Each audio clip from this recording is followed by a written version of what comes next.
何十パンチみかん。あ、大きいんじゃない？天才チャリクリ。パンチみかんしん。めっちゃちっちゃい。めっちゃちっちゃい。なんだっけ名前。アサギみたい。ヤマメだよ。パンチみかん。すごい。早い。小さいの。餌なくなったから？餌まだついてる。あ、食べてる。あ、食べてる。食べちゃった。食べちゃった。あ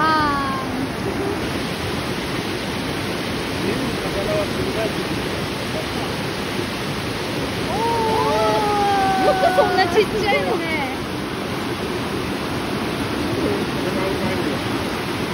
でもね、前回よりいっぱい釣れるとこ見つけたから。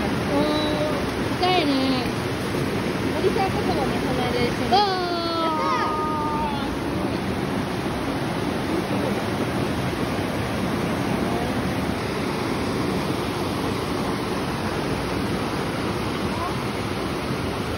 これって何？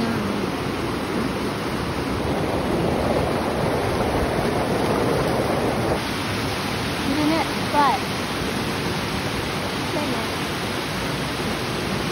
食べてる。お、また来た。名人だわ。すごい。すごい。すごいね。